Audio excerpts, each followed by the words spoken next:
प्राणी मात्र का स्वभाव होता है कि वो दुखी नहीं होना चाहता है, अशांत नहीं होना चाहता है, व्याकुल, तनावग्रस्त, इन सब चीज़ों में नहीं जाना चाहता है वो। लेकिन क्योंकि मन को नहीं समझता है, शरीर को नहीं समझता है, आपस में ये दोनों कैसे मिले जुले हैं और कैसे काम करते हैं, जब इनके स्वभाव को, इनके धर्म को नहीं समझता है, तो उसको लगता है कि बाहर की स्थिति, बाहर की वस्तु, व्यक्ति को पालूंगा, ठीक कर दूंगा, अपनी तरह बना लूंगा, अपनी तरह कर लूंगा तो सुखी हो जाऊंगा। सोचता है कि ये लड़का या लड़की मेरे जीवन में आ जाए तो सुखी हो जाऊंगा। सुख कम आता है, उपद्रव ज़्यादा आ जाता है। जो लड़का आया है जिंदगी में, ये लड़की जो आई है, पहले तो तुम अपना ही मन नहीं संभाल पा रहे, अब उसकी अलग से विचार, उसकी अलग से भावनाएं, उसकी अलग से कमजोरियां, उसके अलग से तनाव कैसे संभालोगे जब तुम खुद को ही नहीं जानते हो, खुद के ही विचारों के साथ, भावनाओं के साथ रहना नहीं सीखा है। तो दूर दूर से तो बड़ा अच्छा लगा, लेकिन जब नज़दीक आया वो व्यक्ति, तो भाई उसके विचारों को, उसकी भावनाओं को, उसकी इच्छाओं को, सबको संभालना पड़ेगा। तो बड़ा दुख होता है। दूर से बड़ा अच्छा लगा था। उसी तरह उसको लगता है कि बड़ी नौकरी पालूंगा तो सुखी हो जाऊंगा। मिल भी जाती है नौकरी, 2 दिन अच्छी लगती है, फिर महीने के अंतिम दिन ही अच्छी लगती है बस।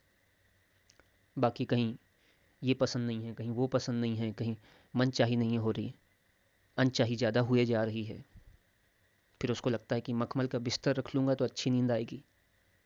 चित्त अशांत है, चित्त बेचैन है, चित्त व्याकुल है, नींद नहीं आती बेचारे को, गोलियां खाता है और लेटा हुआ है मखमल के बिस्तर में। नहीं समझता है कि केंद्र में गलती कहाँ हो रही है। फिर उसको लगता है कि ये व्यक्ति मेरे मन की तरह हो जाए। मन चाहिए, और मन चाहिए हर क्षण होती नहीं है। मन चाहिए तो थोड़ा सा ही होती है, अनचाही ज़्यादा होती है।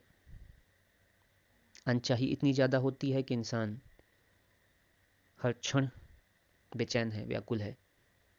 और इसमें और तनाव बढ़ाने के लिए तलब की आदत बना लेता है, क्योंकि बेचैन है, मन को कभी पढ़ना सीखा नहीं, जाना नहीं। दुख तो आएंगे ही, क्योंकि मन चाहिए हो नहीं रही। तब उसको एक बाहर का स्वरूप मिल जाता है, कुछ नशा पता करने लग जाएगा, बीड़ी, सिगरेट, गांजा, दारू, कुछ भी ऐसी चीज़ें जो कि थोड़ा सा उसको, उस तनाव को दबा दे।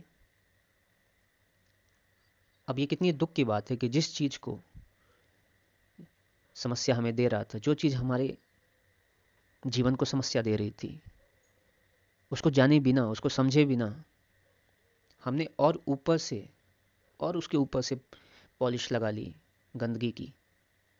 कितनी दुख की बात, कितनी समस्या की बात अपने जीवन में बना ली, उतार ली। अब इससे निकालने का छुटकारा तो और मुश्किल हो गया। यही होता है जब इंसान के पास विद्या नहीं होती है, अध्यात्म नहीं होता है, धर्म नहीं होता है। धर्म कोई हवा हवाई बातें नहीं है। ऐसा होगा तो जब आप जिंदगी में इससे बाहर चले जाएंगे, आपकी मौत हो जाएगी, तो आपको ये सुख मिलेगा, वो सुख मिलेगा। नहीं, आपका ये क्षण सुधरना चाहिए। ये क्षण मैं सुखी हूँ, ये क्षण मैं जागा हुआ हूँ, ये क्षण गुस्सा आया, अरे ये तो इसलिए आ गया, पुराना कोई बीज था, अब तो मैं सजग हूँ।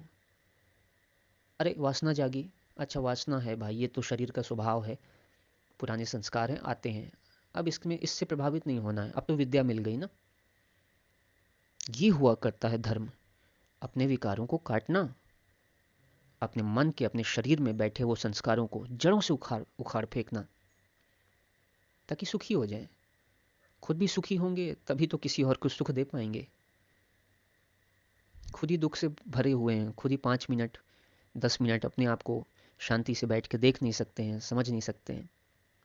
किसी और के लिए क्या सुगम रास्ता तैयार करेंगे, किसी और के लिए क्या बेहतरी दे पाएंगे, ये तो नियम के विरुद्ध है। तो अपने मन को समझें, और मन को समझने का मार्ग है अध्यात्म, धर्म, योगा, ध्यान। एक ही बातें हैं, अलग अलग तरीक़ों से, अलग अलग समय पे, अलग अलग परिस्थितियों में अलग अलग रूपों में कही जाती हैं।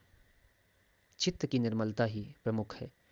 शांत हो जाएगा, निर्मल हो जाएगा, शुद्ध हो जाएगा तो सुखी हो ही जाएगा।